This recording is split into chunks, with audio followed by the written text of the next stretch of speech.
Rash joins us live in studio now. John writes about media, culture, society, and politics for the Star Tribune. Great to have you here, John. Thank you for having me. Let's start talking about the polls. Hillary Clinton has about a 4-point lead nationally in the last poll that we saw right before Election Day. But some of the battleground states are close. What, if you're part of the Clinton campaign, what are you most concerned about today?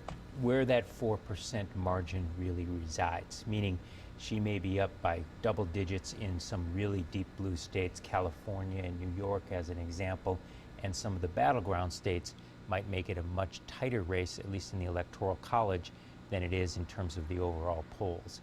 And you're also quite concerned about turnout. Polls are one thing, getting people to the polls is another thing, and I think that's going to be the focus of a lot of their very extensive on-the-ground operations. And in terms of Donald Trump's campaign, we've seen both Donald Trump and his running mate Mike Pence visit Duluth and the Twin Cities just in the last couple of days, last-minute efforts to get out the vote here. Is Minnesota in play? Do they see Minnesota being a swing state? They certainly see it as a potential in-play state, whereas, of course, it's had the longest streak of going Democratic of any state in the Union. So part of it is to try to maybe give it a little push to see if they can make it happen. But also, you know, when you and your colleagues here at WCCO report on it, of course, that goes into western Wisconsin. And I think that they see Wisconsin as much more of a swing state. So by going to Duluth and that media market, going to the Twin Cities here as well, it can affect people in northwest Wisconsin and people just over the border in Hudson and elsewhere. I'm fascinated by early voting because so much of the polling has indicated that people are disgusted with the candidates, with the choice they have.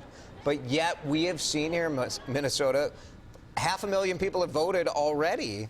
Are these, do you think they're new voters? I guess, what do we read into this? Is this enthusiasm? Are these diehards who would be voting today anyway? That's a great question, and I think part of it is what can motivate a voter, of course, differs. But even though people, as you mentioned, Jason, might be disgusted with the campaign, that might motivate them even more to go out and vote, unfortunately, against the candidate to a certain degree that they don't want to see in office.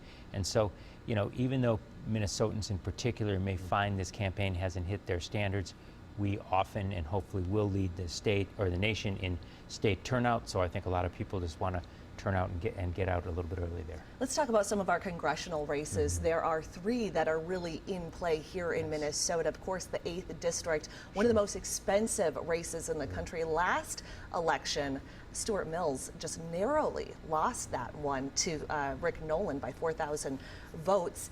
What is expected to happen up there today? Donald Trump is obviously very popular in that district. Could he flip that district back? He indeed could, and I think you make a great point. It was a very narrow margin last time, and indications are that Mr. Trump is running very well in the 8th district, which goes against historical norms that, of course, has traditionally been quite a DFL stronghold right, up there. country. Absolutely, for decades, and so he could, you know, be the difference in terms of, you know, upsetting the race there and bringing Stuart Mills to Congress.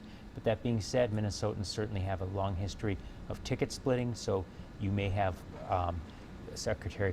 Donald Trump win up there over Secretary Clinton.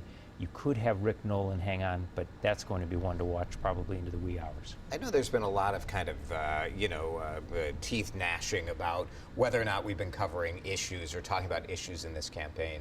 But I read an interesting article the other day that talked about maybe this presidential election is focusing on the societal issues that we're struggling with as a country right now.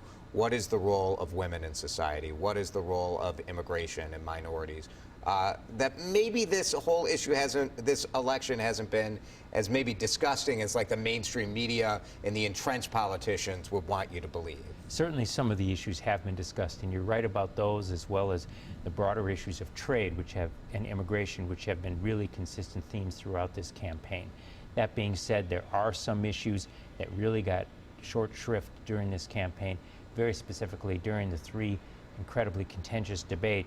Media issues were hashed over incessantly, but there was not a single question about climate change, which some would consider the most existential threat to the nation, if not the world, and whether college or debt. what to do. Let's think about the things that the middle class are really concerned about. So there was not much discussion about that, but issues did sneak in once in a while here. All right. Thanks, John. Thank you. Thank you, John. We have continuing coverage of the election all day today, of course, on WCCO TV and on WCCO.com. It'll be fun.